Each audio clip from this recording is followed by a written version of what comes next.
الحمد لله رب العالمين والعاقبة للمتقين والصلاة والسلام على رسوله الكريم أما بعد أعوذ بالله السميع العليم من الشيطان الرجيم بسم الله الرحمن الرحيم من عمل صالحا من ذكر أو أنثى وهو مؤمن فلنحيينه حياة طيبة قال الله تبارك وتعالى في مقام آخر ومن أعرض عن ذكري فإن له معيشة ضنكا صدق الله العظيم وصدق رسوله النبي الكريم إن الله وملائكته يصلون على النبي يا أيها الذين آمنوا صلوا عليه وسلموا تسليما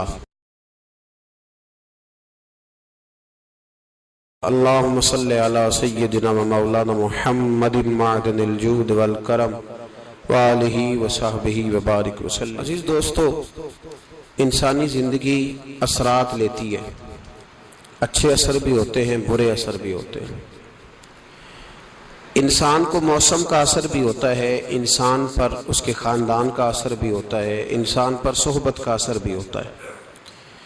بالکل اسی طرح انسان پر اس کی نیکی کا اثر بھی ہوتا ہے اور گناہوں کا اثر بھی ہوتا ہے۔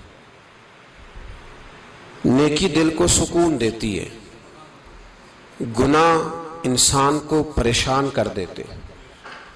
نیکی اللہ کی رحمت کو متوجہ کرتی ہے۔ پھر حالت یہ ہوتی ہے کہ انسان اپنی ان پریشانیوں کا حل کہیں اور ڈھونڈتا پھرتا ہے، حالانکہ جب گناہوں کی بیماری لگے تو اس کی شفا توبہ میں ہوتی ہے، اس کا حل اللہ کے حضور معافی مانگنے میں ہوتا ہے، پہچاننے میں ہوتا ہے کہ مجھ سے کہاں غلطی ہو گئی، کس جگہ جا کے کمزوری میں نے دکھائی۔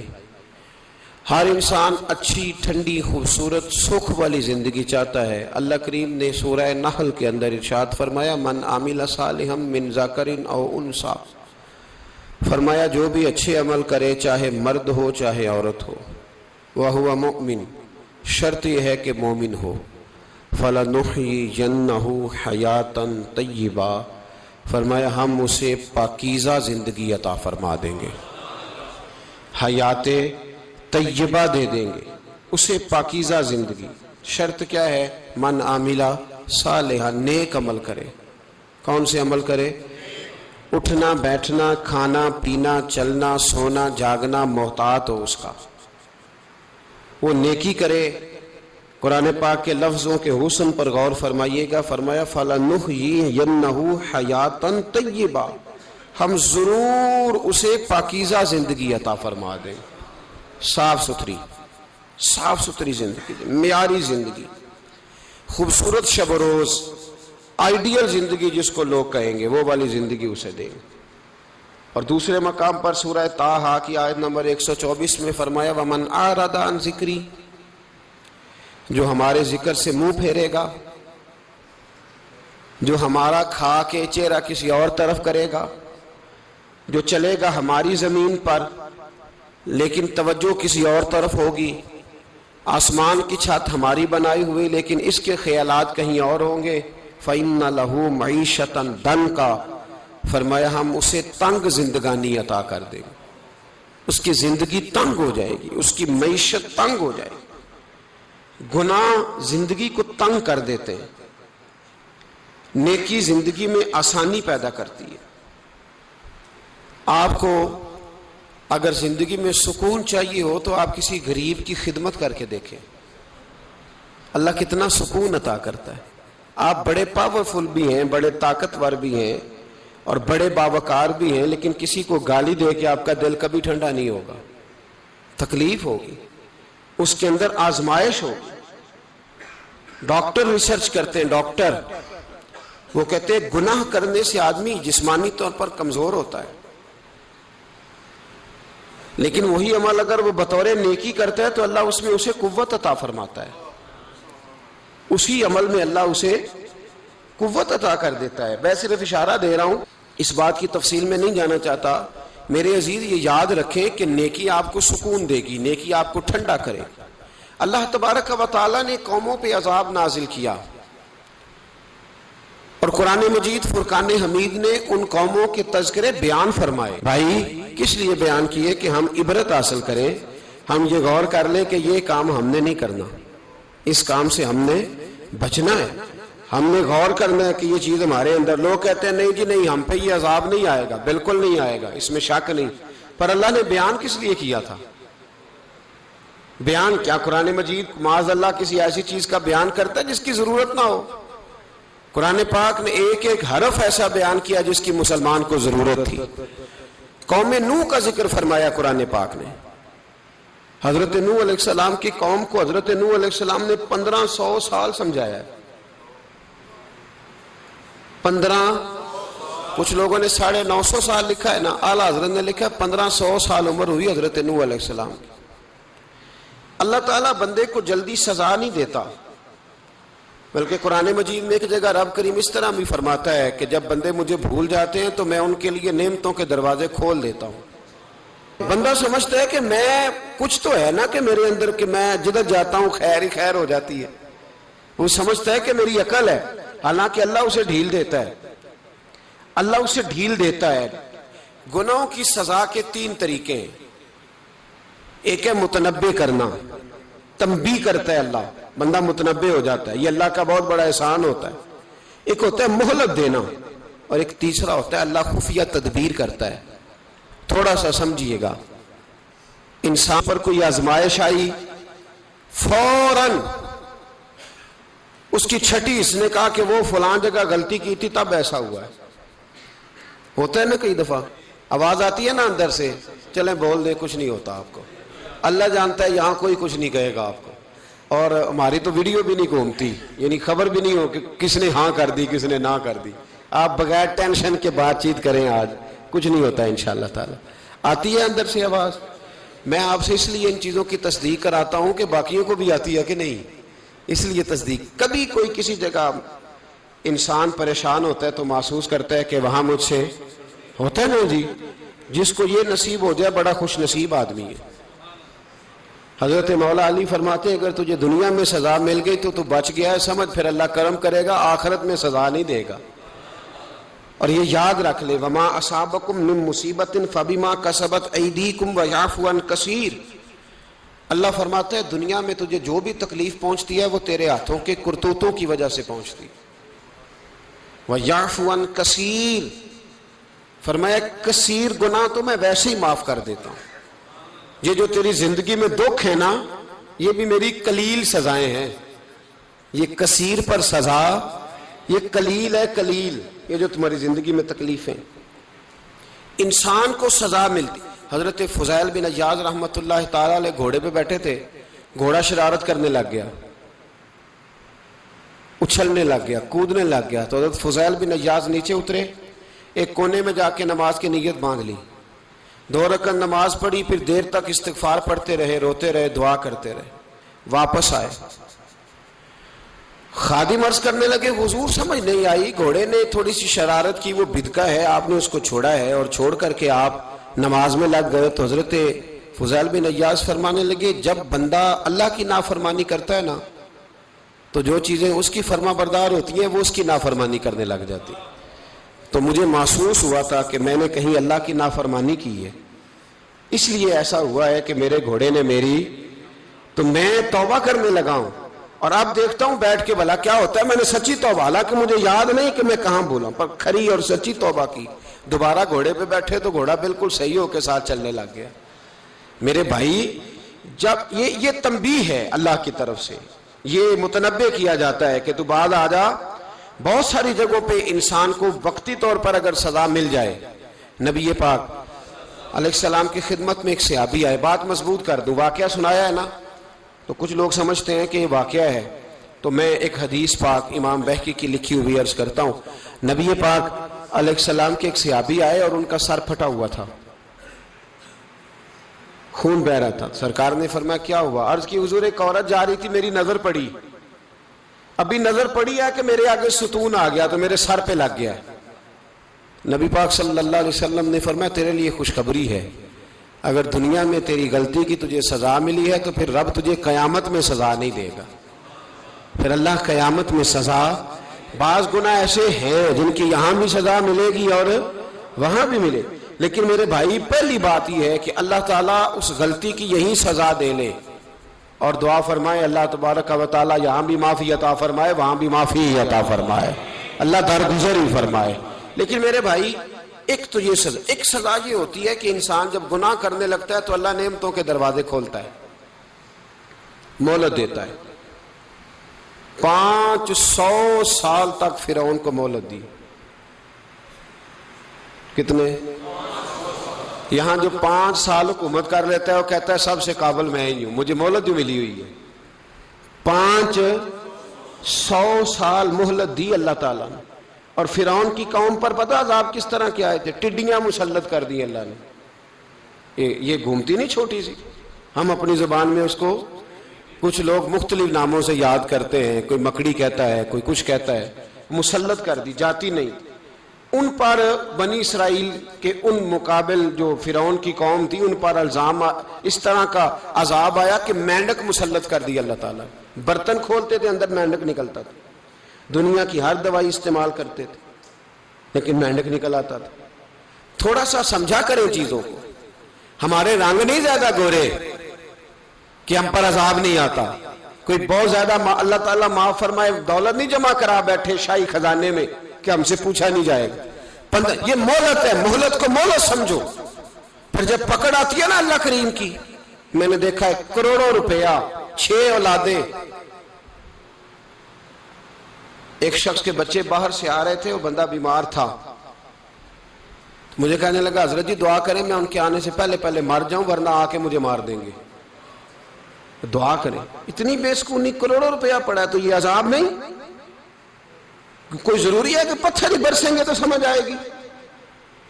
یہ جو سگا بیٹا بوڑھے باپ کے قریب سے گزر جاتا ہے سلام نہیں لیتا تو اس کو عذاب نہیں سمجھتے؟ یہ جو امت کی بیٹیاں، امت کی بچیاں، ہماری بچیاں ایک سال کے اندر 75,000 ہزار بچی ایک ڈویژن سے بھاگ کے شادی کر رہی ہے اور ایک صوبے سے. تو اس کو آپ اللہ کا عذاب نہیں سمجھتے؟ یہ معمولی بات ہے. نہیں ہمارے رنگ ہو رہے ہیں، ہم بڑے سمارٹ ہیں. 1500 سال مہلت دی نوح علیہ السلام کی قوم کو. کتنے سال؟ بول کے بتائیے، بول کے دوبارہ بولیے. 1500 سال. کوئی آدمی اپنی سمارٹنس پہ خوش نہ ہو جائے کہ 20 سال ہو گئے میں تو نافرمانی بھی کر رہا ہوں، روٹی بھی پک رہی ہے، میں تو حرام بھی کھا رہا ہوں، پھر بھی سب ٹھیک ہے. 1500 سال مہلت دی. پھر حضرت نوح کہنے لگے اللہ میں نے تو بڑا سمجھایا نہیں باز آتے. تو رب کریم نے فرمایا کشتی بناؤ. اللہ کے پیغمبر کشتی بنانے لگے تو قوم مذاق اڑانے لگ گئی. اب کیا کرنے لگے ہو؟ اب کشتی بنانے لگے ہو، خیر تو ہے، قوم مذاق اڑا رہی ہے. حضرت نوح علیہ السلام کا آپ نے کشتی بنائی، پانی کہاں سے نکلا؟ نہ بارشیں ہوئی نہ سیلاب آئے. ایک تندور تھا اس کے اندر سے پانی نکلنا شروع ہو گیا. کبھی تندور سے بھی پانی نکلا ہے، پر جب نکالنے والا چاہتا ہے تو وہاں سے بھی ایک تندور سے پانی نکلا. اتنا نکلا اتنا نکلا اتنا نکلا کہ قوم ساری ڈوب گئی. قرآن مجید کے صفحات شہادت دیں گے کہ حضرت نوح کی قوم کا بچہ بہ گیا. بچے صرف وہ تھے جو حضرت نوح کے ساتھ ہو گئے، تباہ ہو گئی. اللہ بے نیاز ہے، بے نیاز. 1500 سال مہلت ملے اور تو پھر بھی کہے رب بڑا کریم ہے معاف کر دے گا. 1500 سال تجھے گنجائش دے اور تو کہے کوئی نہیں بات معافی ملنی چاہیے ابھی بھی. میرے بھائی حضرت صالح علیہ السلام کی قوم، حضرت صالح نے تبلیغ شروع کی تو کہنے لگے پہلے معجزہ دکھاؤ. جی آج تو نہیں لوگ معجزے مانگتے ہیں. آج بھی لوگ کرامتے اور معجزے، اللہ معاف کرے جو چیزیں معجزہ تو ہو نہیں نہ سکتا، لیکن آج بھی لوگ، آپ یقین کریں، کہتے ہیں یہ بڑی نمازیں پڑھتا ہے تو پھر بخشا کیوں نہیں گیا، پھر کیوں نہیں منو سلوا کیوں نہیں اترا اس پر، پھر میں بھی اسی طرح ہی ہوں، کیا اس کے اندر خوبی آ گئی؟ مولوی بھی ویسے ہی ہے، صوفی بھی ویسے ہی ہے. لوگ مانگ نہیں رہے، لوگ دلیلیں مانگ نہیں رہے. ابھی بھی لوگ بحث نہیں کرتے، کیا فرق آ گیا جی، ویسے ہی ہیں سارے۔ اللہ تعالیٰ سے ڈرنا چاہیے، ہمیں سامنے والے کی طرف دیکھ کر صحیح ہونے کا حکم نہیں ہے، ہمیں اپنی اصلاح کا حکم ہے، اپنی طرف دیکھ کے اپنے آپ کو ٹھیک کرنے کا۔ الزام لگا کے گزر جانا اس کا کوئی مطلب، سنو اور یاد رکھو۔ حضرت صالح علیہ السلام سے کہنے لگے پہلے معجزہ دکھائیں، تو حضرت صالح علیہ السلام نے فرمایا اونٹ کہاں سے پیدا ہوتے ہیں؟ کہا اونٹنی کے بطن سے۔ فرمایا آؤ میں تمہیں پہاڑ کے اندر سے اونٹنی پیدا کر کے دکھاتا ہوں۔ کہاں سے؟ پہاڑ کے اندر سے۔ حضرت نوح ساتھ لے کے گئے تو پہاڑ کے اندر سے اونٹنی نکلی، اور اونٹنی بھی گابن تھی، اس کے پیٹ میں بچہ، اور اونٹنی اتنا دودھ دیتی تھی کہ ساری بستی دودھ پی جاتی تھی، پھر بھی دودھ بچ جایا کرتا تھا۔ لیکن حضرت نوح علیہ السلام نے فرمایا اب تم نے دیکھ تو لیا یہ اسے، یہ جتنا دودھ دے گی روٹی بھی اتنی کھائے گی، ایک دن تم سارے پانی پیو گے، ایک دن یہ سارا پانی پیا کرے گی، ایک دن تم سارے باقی جانوروں کو گھاس کھلاؤ گے، ایک دن یہ اونٹنی، اور اونٹنی کا نام کیا؟ ناقۃ اللہ، اللہ کی اونٹنی۔ کس کی اونٹنی؟ نام کیا ہے؟ اللہ کی، یہ اللہ کی اونٹنی ہے۔ تو حضرت نوح علیہ السلام کی اونٹنی فرمایا اس کی بے ادبی نہ کرنا۔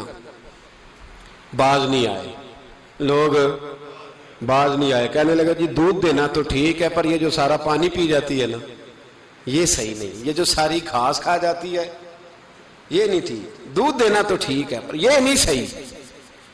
آپ نے فرمایا اسے کچھ نہ کہنا، اللہ کی اونٹنی ہے۔ میں کہا کرتا ہوں ان لوگوں نے ناقۃ اللہ کی بے ادبی کی، حضرت نوح علیہ السلام کی اونٹنی کی ٹانگیں کاٹ دی، صالح علیہ السلام کی۔ اور دیکھو اللہ بڑا بے نیاز ہے، اگر پیدا کرنا جانتا ہے تو حفاظت کرنی نہیں جانتا، لیکن رب کریم نے فرمایا نہ کرنا۔ انہوں نے ان کے پیر کاٹ دیے، کانوں پہ چھریاں لگائیں۔ اونٹنی جب مر گئی، اونٹنی اللہ تبارک و تعالیٰ کی وہ اونٹنی جب مر گئی تو حضرت صالح علیہ السلام کی قوم پر رب کریم نے زلزلہ بھیجا۔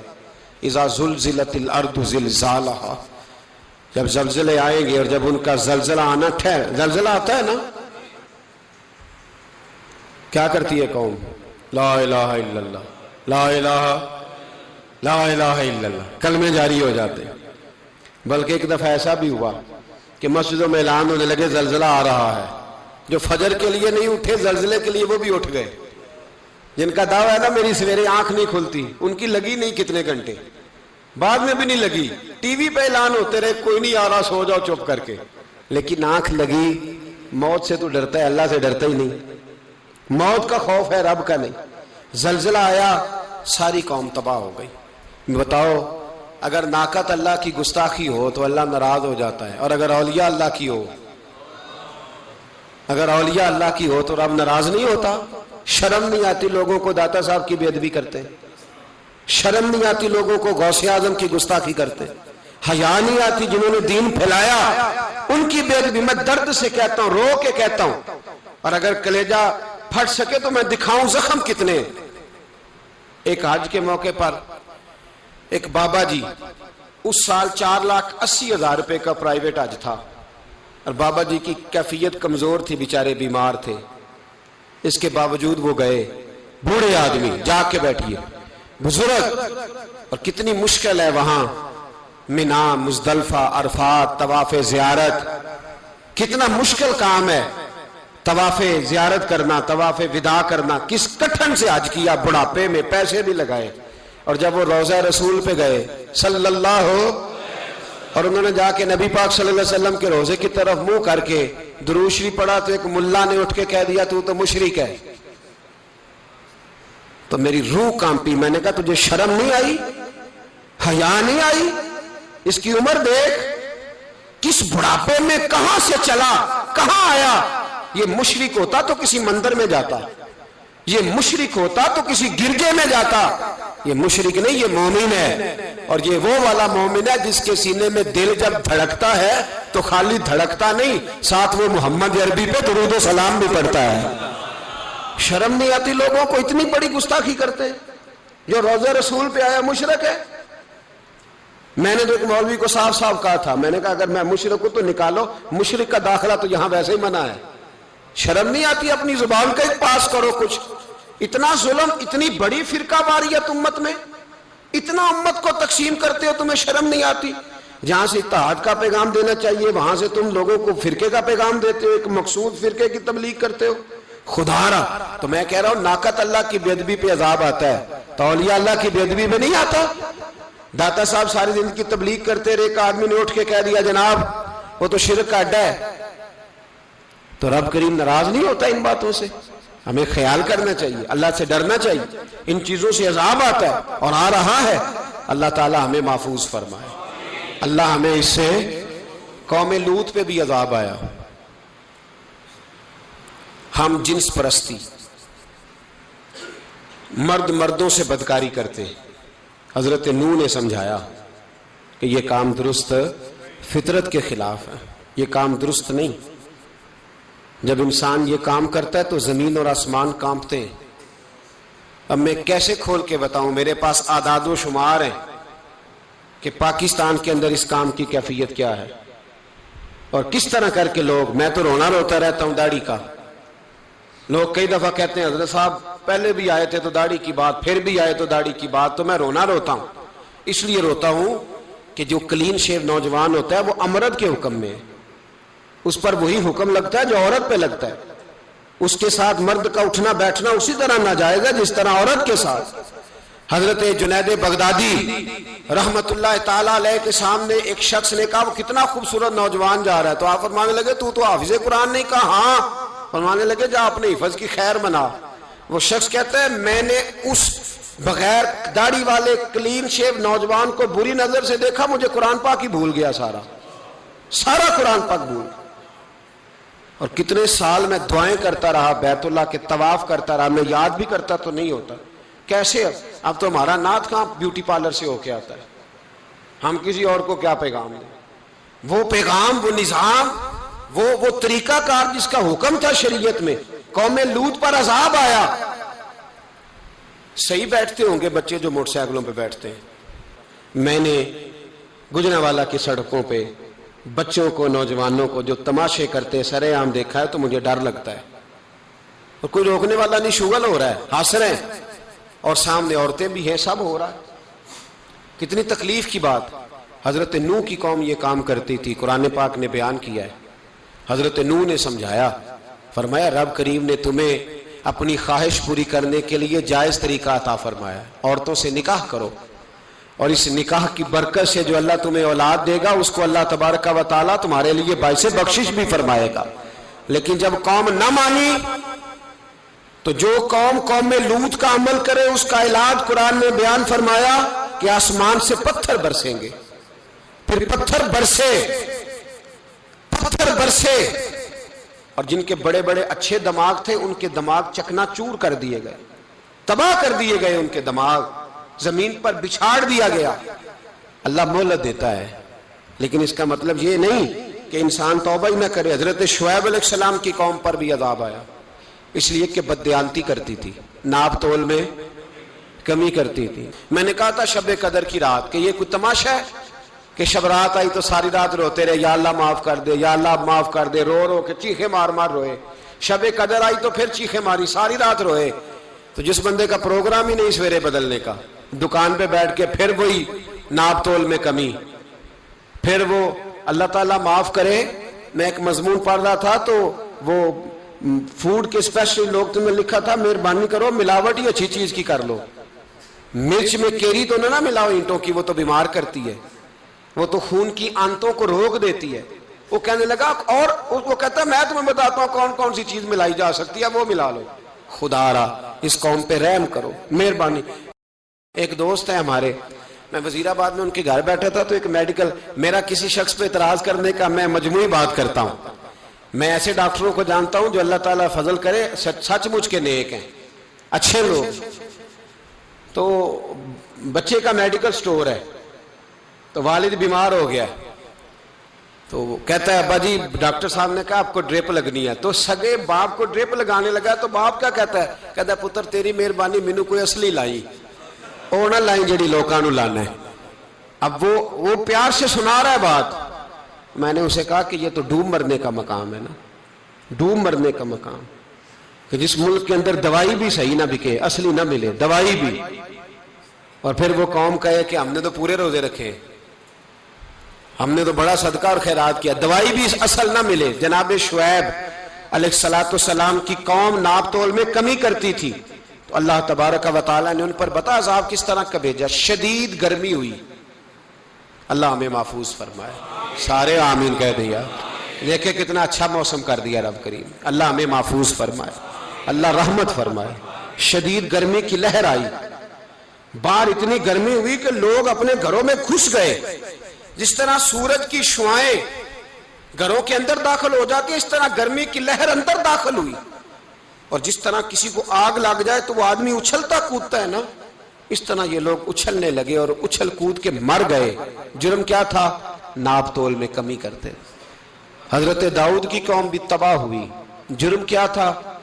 ہفتے والے دن مچھلیاں نہیں پکڑنی تو یہ پکڑتے تھے۔ حکم ہے نا مسلمان کو نماز کے ٹائم کوئی اور کام نہیں کرنا، نماز پڑھنی ہے۔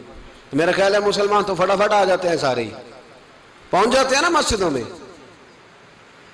ہلکا ہلکا بول رہے ہیں آپ، کیوں نہیں پہنچتے؟ اگر حضرت سیدنا، اور پتہ انہیں سزا کیا ملی؟ اللہ نے فرمایا اس ٹائم عبادت کرنی ہے، کام نہیں کرنا، وقت نہیں ہے کام کا۔ انہوں نے مچھلیاں پکڑی، 12,000 لوگ تھے، پتہ ہے مالک نے سزا کیا دی؟ بندر بنا دیا اللہ کریم۔ قرآن مجید کا پہلا سپارہ پڑھے، فَجَعَلْنَاهَا نَكَالًا لِمَا بَيْنَ يَدَيْهَا وَمَا خَلْفَهَا۔ اللہ فرماتے ہیں پچھلوں کے لیے بھی عبرت بنا دیا، بعد والوں کے لیے بھی عبرت، نشان عبرت بنا دیا۔ بندر بن گئے، اور جو ان کے دوست جو بچ گئے تھے ان کے پیر چومتے تھے، روتے تھے۔ 3 دن بندر بن کے زندہ رہے، پھر اللہ نے سب کو اجتماعی موت دے دی۔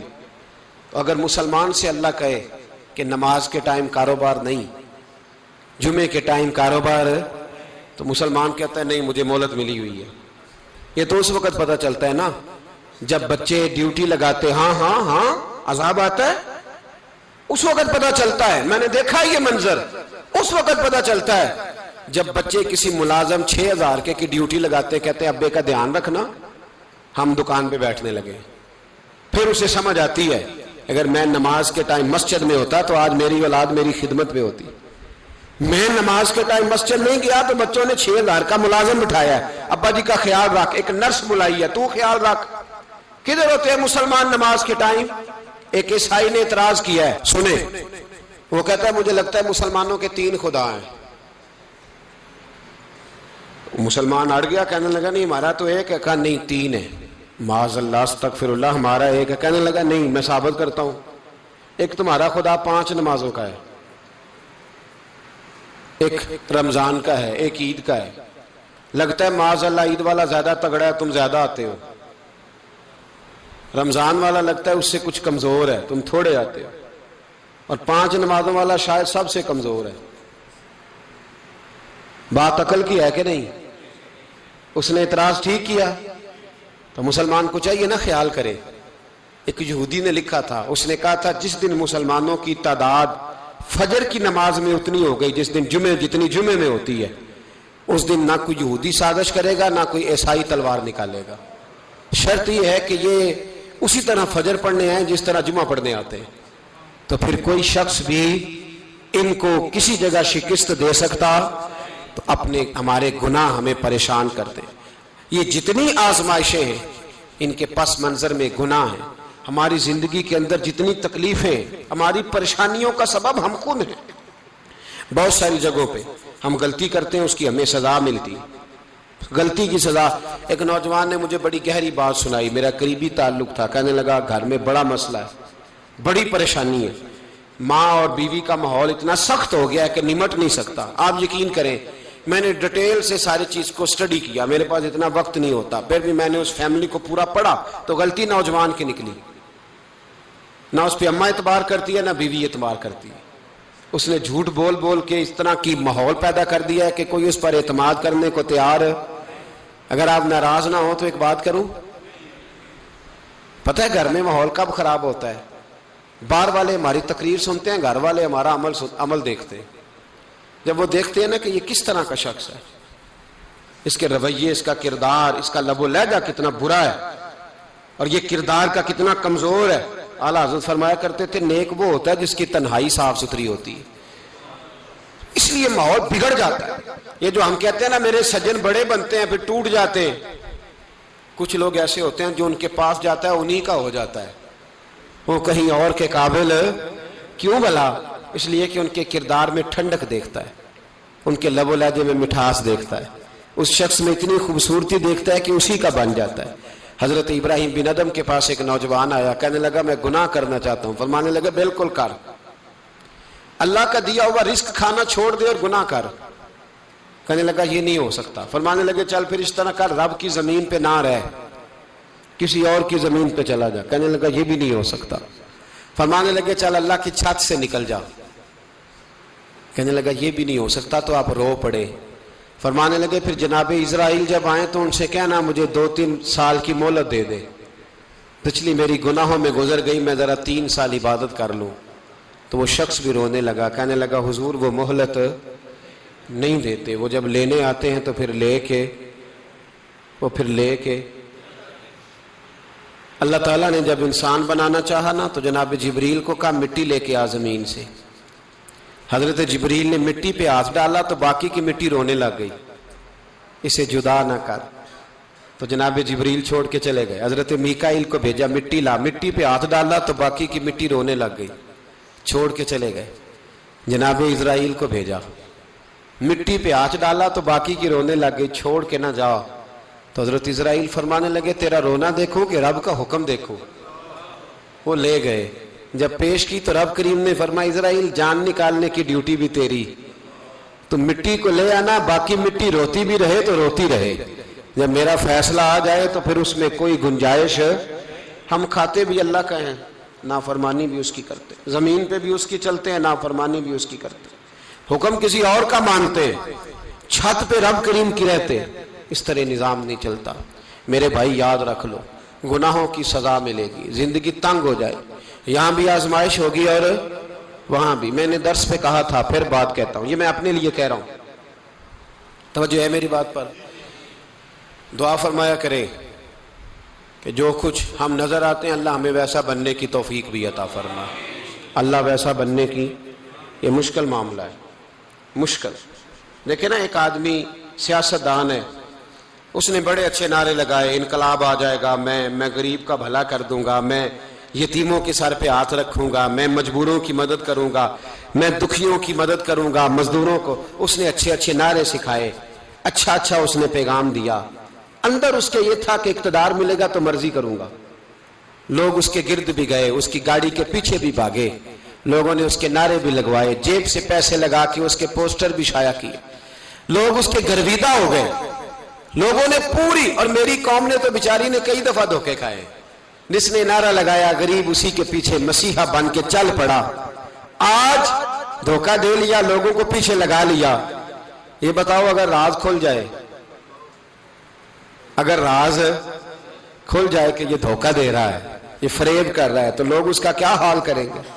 یہ راز قیامت میں کھل جائے گا، قیامت میں یہ راز یہ کھل جائے گا، کھل جائے گا یہ دھوکے باز تھا۔ اذا زلزلت الارض زلزالہا، جب زلزلہ آئے گا جیسے اس کا آنا ٹھہرا، واخرجت الارض اثقالہا، زمین اپنے بوجھ باہر نکال دے گی۔ اس سے مراد کیا ہے کہ زمین پہ جو جرم ہوئے زمین بتا دے گی، باہر نکل آئے۔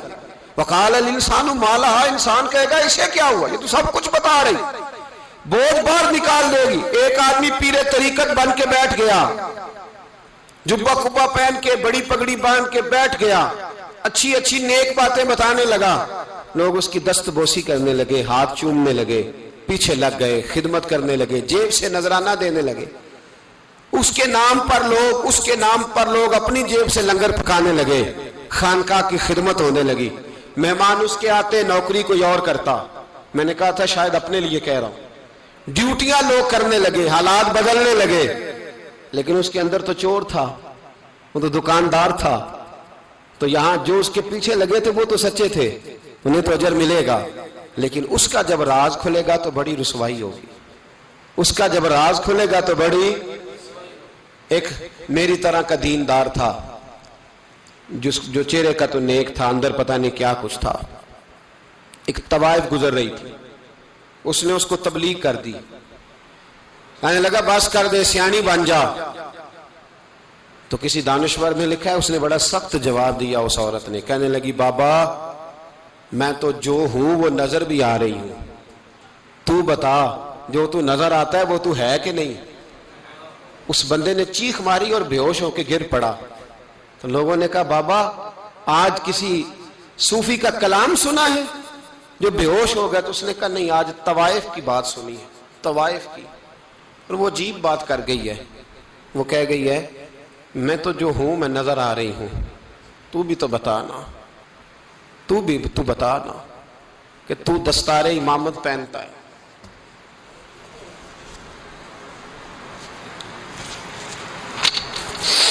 تو بتا تو جو کہلاتا ہے تو وہ ہے کہ نہیں؟ یہ وقال الانسان ما لہا، یہ راز قیامت میں کھلے گا. ہم جو کچھ بتا رہے ہیں نا اپنی زبانوں سے، ہمیں اپنے گناہوں کا احساس ہونا چاہیے. ایسا نہ ہو کہ جب سزا ملے تو پھر اس طرح کی ملے کہ دوبارہ کسی کو کوئی منہ دکھانے کے قابل نہ رہے. میرے بھائی یاد رکھیں اور سمجھیں، گناہ انسان کی زندگی کو تنگ کرتے ہیں. میرے نبی پاک علیہ السلام نے فرمایا جب تو جھوٹ بولتا ہے تو تیرے فرشتے کرامن کاتبین سائیڈ پہ ہو کے کھڑے ہو جاتے ہیں. جب تو زنا کرتا ہے تو تیرے اندر سے ایمان نکل جاتا ہے. اور نبی پاک علیہ السلام نے فرمایا جب میری قوم میں ناانصافی عام ہو جائے گی تو قتل بھی عام ہو جائے گا. اور سن لو لکھ لینا یہ حدیث دل کی تختی پر. نبی پاک علیہ السلام نے فرمایا جب میری قوم میں بے حیائی اور بدکاری عام ہو جائے گی تو 2 سزائیں اللہ دے گا. ایک تو جوان موتیں آئیں گی، جوان بچے کچھ بھی نہیں دیکھا چلے گئے. اور دوسری سزا اللہ یہ دے گا کہ ایسی بیماریاں آئیں گی جن کا علاج نہیں ملے گا، ایسے امراض پھوٹ پڑیں گے. اگرچہ میں آپ کو ایسی تقریر بھی سنا سکتا تھا جس پہ آپ بہت زیادہ محظوظ ہوتے، پر میں نے اس جمعے میں ایسا موضوع چنا ہے جس کا ہمیں خاص ضرورت ہے. بھائی دیکھیں تو صحیح کہیں ایسا تو نہیں کہ ہم ان عیبوں میں مبتلا ہیں. میرے نبی کریم علیہ السلام نے فرمایا جب تم نیکی کا حکم دینا اور برائی سے منع کرنا چھوڑ دو گے پھر اللہ تم پر ظالم حکمران مسلط کرے گا. اور اگلے لفظ اس سے بھی زیادہ سخت ہیں. محبوب فرمانے لگے پھر تمہاری نیک لوگ دعائیں بھی کریں گے تو اللہ وقتی طور پر ان کی دعاؤں کو بھی قبول نہیں فرمائے گا. اس لیے کہ تم لوگوں نے نیکی کا حکم دینا اور بھلائی سے روکنا چھوڑ دیا. عزیزو یاد رکھو جب گناہ عام ہوتے تو پھر حالات بدلتے اور لوگوں کو سزا ملتی ہے ان کے گناہوں کی. بلکہ یہاں تک لکھا ہے کہ نیت خراب ہو تو سزا شروع ہو جاتی. کیا خراب ہو؟ بولیے گا. نیت بھی خراب ہو تو سزا. حضرت رومی کہتے ہیں کہ ایک بادشاہ کو پتہ چل گیا کہ ایک آدمی نے بڑا اچھا باغ لگایا ہے، خوبصورت باغ ہے، مالٹے کا کنوں کا باغ بڑا پیارا. بادشاہ نے کہا ذرا جا کے دیکھتا ہوں. بادشاہ سلامت باغ دیکھنے آئے تو اب وہ مزدور آدمی تھا، عام آدمی تھا جس نے باغ لگایا، کسان تھا. اس کو کہا کہ چند کنوں توڑ کے لایا تو بڑے پیارے لگے. 1-2 اور لایا، کھائے، بڑے میٹھے، بڑے پیارے، بڑے توانا، بڑا مزہ آیا. تو بادشاہ کے دل میں خیال آیا کہ اس پہ قبضہ نہ کر لوں باغ پہ. ہمارے ہاں نا کرائے پہ دکان دیتا نا مالک، تو جب کسی غریب کی چل جاتی ہے کہتا ہے تو خالی کر، میں نے خود ڈال لی ہے. چل گئی نا اس کی. حالانکہ رزق اپنے اپنے نصیب کا ہے، رزق اپنے اپنے نصیب کا ہے، جس کو اللہ تعالیٰ چاہتا ہے عطا کرتا ہے. تو اس کو کہا کہ اور توڑ کے لا. اور دل میں خیال ہے کہ یار اتنا اچھا باغ ہے قبضہ کر لیتے ہیں. ہماری حکومتیں قبضہ کر لیتی ہیں کہ جو چیز اچھی لگ جائے. اب وہ کسان 2-3 کنوں توڑ کے لایا، اس نے کھائے تو کھٹے نکلے، ترش تھے. کہنے لگا تجھے کیا ہو گیا ہے؟ تو بندہ بڑا صاحب دل تھا، کہنے لگا میں تو ٹھیک ہوں، آپ اپنی نیت سے پوچھیں کہیں خراب تو نہیں ہو گئی. تو کنوں میں بھی اس کا اثر آ گیا ہے. اپنی نیتیں بگڑ جائیں نا، نیتیں. اب ایک بات کہنے لگا ہوں، غور سے سننا. جب تک 2 بھائی اکٹھے کاروبار کرتے ہیں نیت ہوتی ہے کہ ہمارا گھر چلے گا، تب تک اللہ برکت دیتا ہے. اور جب اپنی اپنی جیبیں سمیٹنے لگ جاتے ہیں نا کہ یہ میرا 5000 ہے، آج میں گیا تھا اگرائی کرنے، یہ میرا 10,000 ہے، آج میں نے محنت زیادہ کی، جب وہ ٹٹولنے لگتے ہیں پھر اس دکان سے بھی برکت اٹھ جاتی ہے، پھر وہاں سے بھی برکت چلی جاتی ہے. فَإِنَّ لَهُ مَعِيشَةً ضَنْكَ فرمایا جب تو میں منہ پھیر لیتا ہے پھر تیری زندگی اللہ تنگ کر دیتا، پھر وہاں سے بھی برکت، خوبصورتی، اثر اٹھ جاتا ہے۔ ایک سنار نے گلی میں ایک یتیم چھوٹے سے بچے کو گھومتے دیکھا تو سنار بے اولاد تھا، بچے کو اٹھا کے گھر لے آیا، 18 سال اس بچے کی پرورش کی، اس کو پالا پوسا، جوان کیا۔ سنار کے پاس وہ دکان پہ چلا جاتا، وہ کئی دفعہ دکان پہ رہتا، کئی دفعہ گھر میں رہتا۔ ایک دفعہ وہ دکان پہ تھا، بچہ گھر تھا، 18 سال کا جوان، اس کی بیوی اکیلی تھی۔ وہ جس نے ماں بن کے پالا تھا اس نے اسی پہ حملہ کر دیا، اس کا بازو بری نیت سے تھاما، بیوی چیخی۔ تھوڑی دیر گزری تو وہ نوجوان پیروں میں بیٹھ گیا، کہنے لگا اماں پتہ نہیں مجھے کیا ہوا۔ شام کو سنار آیا، بیوی چیخنے لگی، چلانے لگی، کہنے لگی آج عجیب بات ہوئی، جس کو میں نے جگر کا خون دے دے کے پالا اسی نے گندی نظر ڈالی۔ سنار محو حیرت ہے، بیوی کا خیال تھا کہ لاٹھ اٹھائے گا، ڈنڈا اٹھائے گا، نوجوان کو مارے گا، لیکن وہ رونے لگ گیا۔ اس نے کہا آج اس نے میرا بازو تھاما ہے، جانے کیا کیا ہے؟ پریشان ہونے لگ گیا، سجدے میں گر گیا، کہا تو بتاتا کیوں نہیں؟ تو وہ سنار کہنے لگا اس کی غلطی نہیں، 18 سال کے بعد آج مجھ پر بھی شیطان سوار ہوا تھا۔ ایک عورت آئی تھی، وہ اپنے بازوؤں میں چوڑیاں پہننا چاہتی تھی تو میں نے بھی گندی نظر سے ہاتھ ڈالا تھا، رب کریم نے مجھے فوراً اس کی سزا دی۔ جن کے گھروں میں بیٹیاں ہوتی ہیں ان کی نظریں گندی نہیں ہوتی، جو بیٹیوں کے باپ ہوتے ہیں، جو بہنوں کے بھائی ہوتے ہیں، ان کی نظریں گندی۔ اور اگر تو ٹیلی فون کرتا ہے، تو کسی عورت کے ساتھ تعلق رکھتا ہے تو یہ بات لکھ لے، امام فخر الدین رازی 1، علامہ اسماعیل حقی 2، ملا جلال الدین رومی 3، امام خازن 4، امام جلال الدین سیوطی 5 حدیث کے استاد اور محدث لکھتے ہیں کہ اگر تو کسی پر گندی نظر ڈالے گا تو تیرا گھر بچ سکتا، یاد رکھ نہیں بچے گا، اس لیے کہ تیری نظر کسی کی بیٹی کو بیٹی سمجھ تاکہ تیری بچی کا پردہ قائم رہے، کسی کی بہن کو۔ یہ کیا بات ہوئی کہ تو جتنا مرضی گند معاشرے میں پھیلاتا رہے تیرا گھر بچا رہے؟ یہ کیسے ہو سکتا ہے؟ فَإِنَّ لَهُ مَعِيشَةً ضَنْكَ، اللہ فرماتا ہے زندگی تنگ ہو جائے گی تیرے لیے مشکل، تو ڈھونڈتا پھرے گا کہ میں مرنے کو جگہ تلاش کروں۔ سچی توبہ کرے، کھری توبہ کرے۔ یہ گناہ انسان کو مجبور کر دیتے ہیں۔ حضرت عبداللہ بن مبارک رحمت اللہ تعالیٰ علیہ، ان کے سینکڑوں شاگرد تھے، ایک شاگرد کے انتقال کا وقت آیا تو گھر گئے ملنے۔ آپ کہتے ہیں میں نے زور لگا لیا پر اس کی زبان پر کلمہ جاری نہیں ہوا۔ میں اسے کہتا کلمہ پڑھ پر اس کی زبان پر جاری۔ اللہ اکبر، بہت بڑی نعمت ہے، دعا فرمائیں اللہ ایمان کی موت عطا فرمائے، ایمان کی موت دے اللہ کریم، ایمان کی موت دے۔ ایسے بھی لوگ دیکھے ہیں، مسجد نبوی ہے، رسول اللہ کا شہر ہے، سر سجدے میں ہے، روح پرواز کر گئی، روح پر کتنا نصیبوں والا ہے، کتنا نصیبوں والا ہے کہ مسجد نبوی میں سر سجدے میں رکھا ہے اور اللہ تبارک و تعالیٰ نے محبوب کے قدموں میں موت عطا فرمائی۔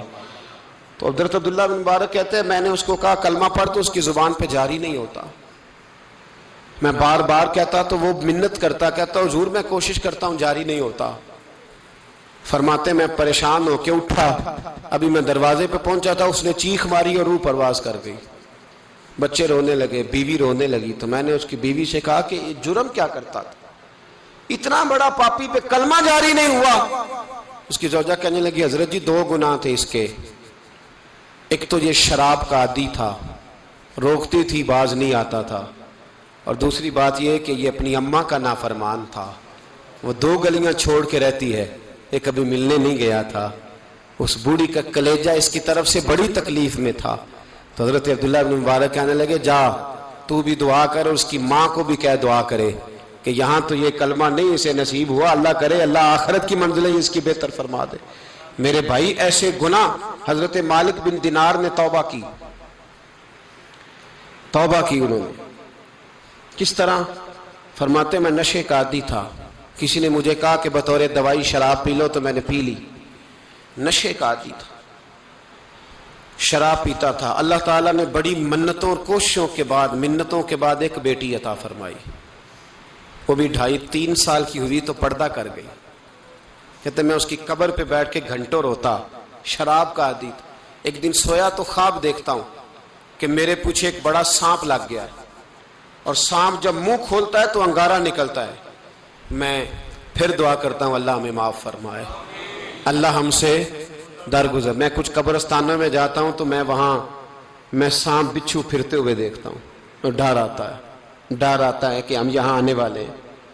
یہ لوگ کہہ رہے ہیں کہ تمہاری تیاری ہے، کسی وقت بھی اعلان ہو جائے گا کہ چلو بھائی چلو فلاں صاحب کا جنازہ ہے، اٹھو.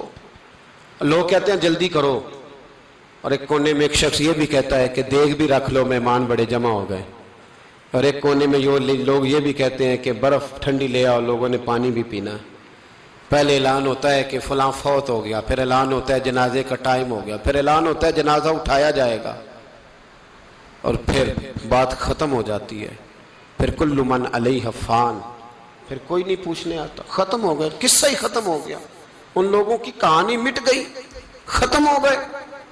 بڑے بڑے کنج کلا، کوئی پوچھنے والا نہیں. موت کا راج ہے، راج ہے موت کا راج. موت راج کرتی ہے بس، اور کسی کا راج نہیں. وہ راج کرتی ہے، جدھر جاتی ہے اسی کا راج ہے، راج کر رہی ہے. تو حضرت مالک بن دینار کہتے ہیں قبرستان میں نے دیکھا، میں خواب دیکھتا ہوں بڑا اژدہا، اس کے منہ کے اندر آگ میرا پیچھا کر رہا ہے. کہتے میں خواب دیکھ رہا ہوں.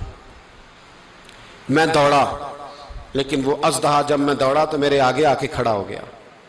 میں مشرق کو دوڑا تو وہاں بھی آ گیا، مغرب کو دوڑا تو وہاں بھی آ گیا. جناب مالک بن دینار کہتے ہیں ایک بوڑھا شخص کمزور مجھے بچانے آیا، پر اس اژدہا نے پھونک ماری تو وہ بوڑھا آدمی دور جا گرا. کہتے میں چیختا تھا، چلاتا تھا. ایک پہاڑی پہ میں بھاگا گیا تو وہاں مجھے میری بیٹی ملی، مجھے فوت ہو گئی. وہ اس اژدہے کے آگے اس نے یوں ہاتھ کیا تو اژدہا پیچھے بھاگ گیا.